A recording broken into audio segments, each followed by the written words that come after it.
Assalamualaikum warahmatullahi wabarakatuh. Hai anak-anak, bagaimana kabarnya hari ini? Semoga kalian dalam keadaan sehat walafiat dan selalu tetap semangat mengikuti pembelajaran jarak jauh. Anak-anak, pada hari ini kalian akan mempelajari bab 2 yaitu tentang klasifikasi makhluk hidup.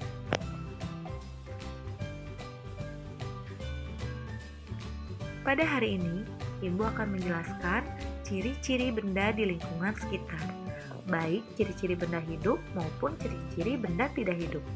Selamat mendengarkan dan menyimak penjelasan dari Ibu ya.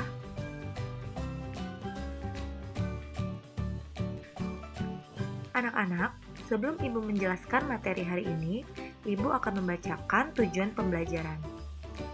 Tujuan pembelajaran yang pertama, mengetahui perbedaan ciri-ciri antara makhluk hidup dengan benda tidak hidup.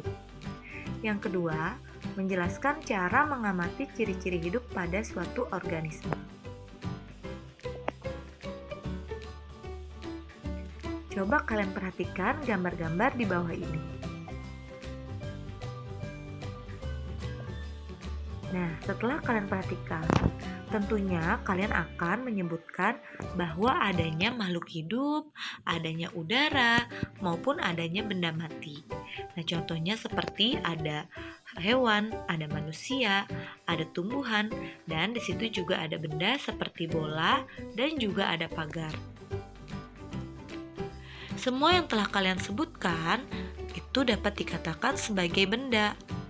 Nah, termasuk manusia. Kenapa sih manusia dikatakan juga sebagai benda?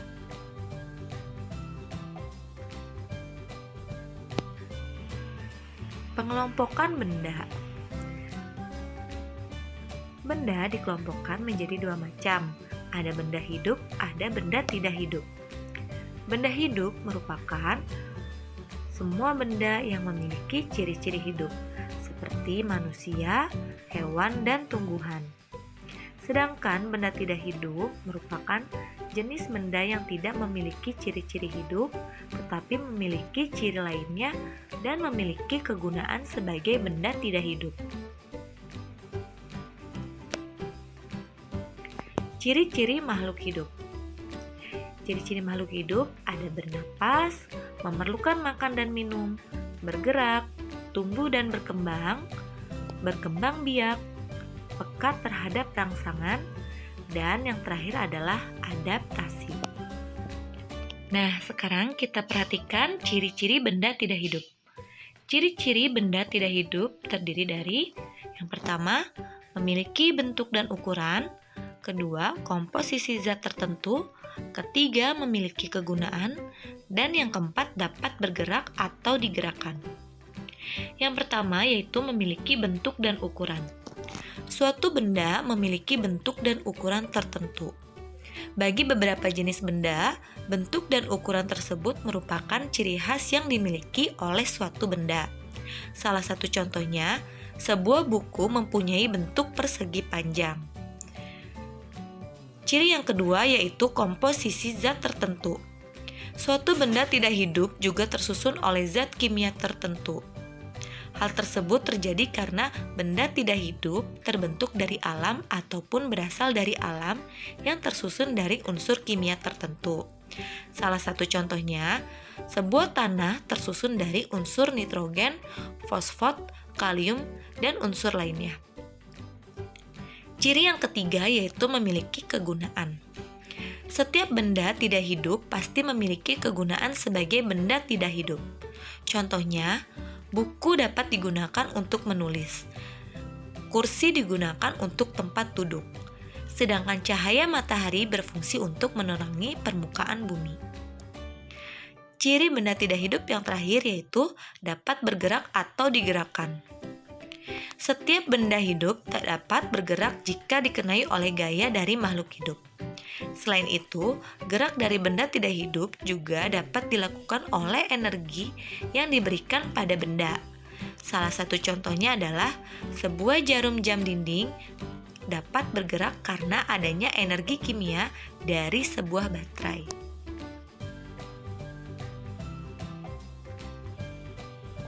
Ciri makhluk hidup yang pertama yaitu bernapas. Bernapas merupakan proses pengambilan oksigen dari luar tubuh untuk proses pembakaran bahan makanan di dalam tubuh. Hewan dan manusia membutuhkan oksigen yang digunakan untuk proses metabolisme.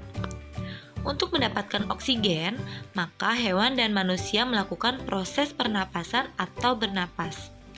Adapun pada tumbuhan, bernapas dapat dilakukan dengan cara menyerap karbon dioksida yang digunakan dalam metabolisme, kemudian mengeluarkan zat sisa berupa oksigen. Setiap makhluk hidup pasti akan melakukan pernapasan. Selain tumbuhan, jenis makhluk hidup lainnya, baik yang hidup di daratan maupun di perairan, pasti akan melakukan pernapasan dengan menyerap atau menghirup oksigen. Nah, untuk hewan, alat pernapasannya berbeda-beda.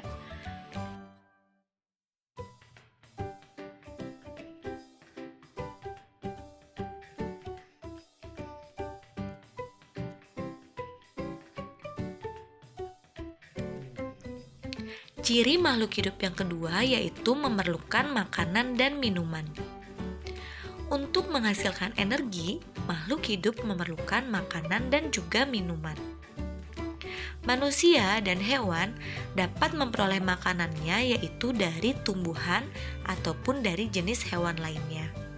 Sedangkan tumbuhan dapat memperoleh makanannya melalui proses fotosintesis.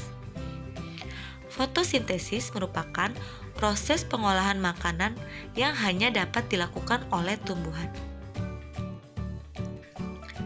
Nutrisi yang dibutuhkan tumbuhan didapatkan dari air dan unsur hara dari dalam tanah.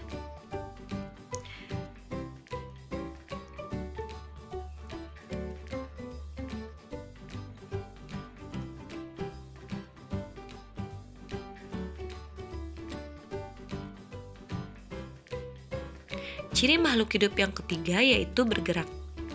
Bergerak merupakan perubahan posisi tubuh baik secara aktif maupun pasif. Hewan, manusia, dan sebagian mikroorganisme bergerak secara aktif, artinya dapat berpindah kedudukan dari satu tempat ke tempat lainnya. Contohnya, untuk berjalan, berlari, berenang, maupun untuk melompat. Gerak aktif adalah bergerak yang dapat dilakukan anggota tubuh dengan kekuatan sendiri. Alat gerak aktif manusia dan hewan adalah otot. Sedangkan gerak pasif adalah bergerak yang dapat dilakukan dengan bantuan orang lain. Alat gerak pasif manusia dan hewan adalah tulang.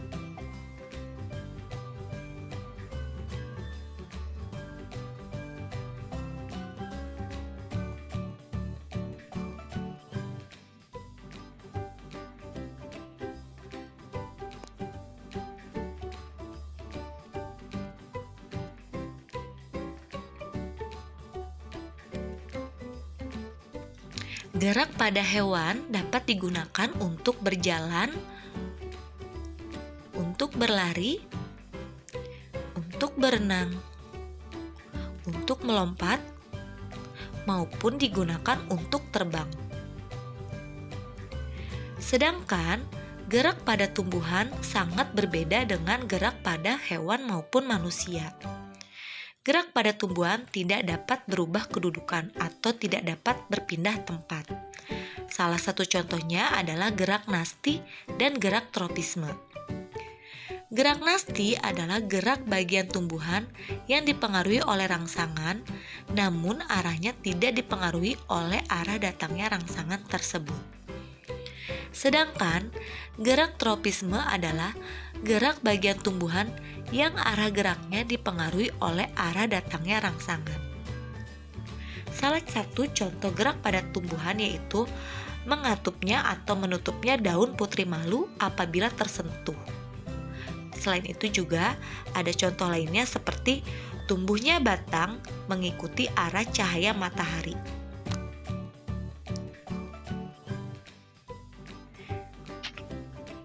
Ciri yang keempat yaitu tumbuh dan berkembang.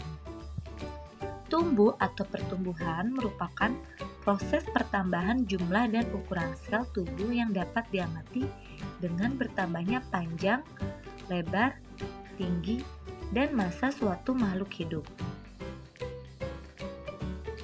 Ciri tumbuh pada makhluk hidup dapat diamati pada pertambahan tinggi dan ukuran batang, atau pertambahan tinggi seseorang ataupun hewan.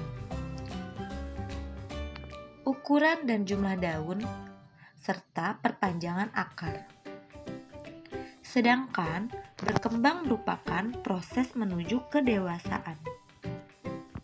Adapun ciri berkembang pada makhluk hidup dapat diamati salah satu contohnya pada pertumbuhan biji tanaman jagung yang kemudian dapat dikembangbiakkan.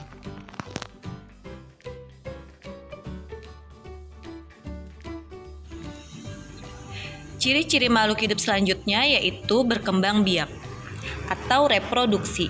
Berkembang biak merupakan kemampuan makhluk hidup untuk memperoleh keturunan. Berkembang biak pada manusia dapat dilakukan dengan cara melahirkan. Sedangkan pada hewan, cara berkembang biaknya dapat dilakukan melalui berbagai cara, yaitu dengan cara bertelur atau ovipar, beranak atau vivipar, dan bertelur atau beranak, atau nama lainnya adalah aseksual, yaitu ovovivipar. Sedangkan cara tumbuhan berkembang biak dapat dilakukan dengan melalui spora, biji, ataupun dapat dilakukan secara aseksual dengan berbagai cara.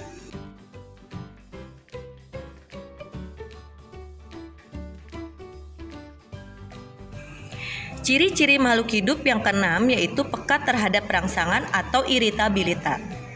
Peka terhadap rangsangan atau iritabilitas merupakan bentuk kemampuan suatu makhluk hidup untuk menerima dan menanggapi suatu rangsangan. Sebagai contoh, seseorang akan secara sadar atau refleks menutupkan mata atau berpalingkan mukanya apabila terkena sinar matahari yang begitu panas. Contoh yang kedua yaitu daun putri malu akan menutup apabila tersentuh oleh manusia ataupun hewan lainnya. Dan contoh yang ketiga adalah hewan kaki seribu, dia akan melingkarkan badannya apabila tersentuh oleh manusia.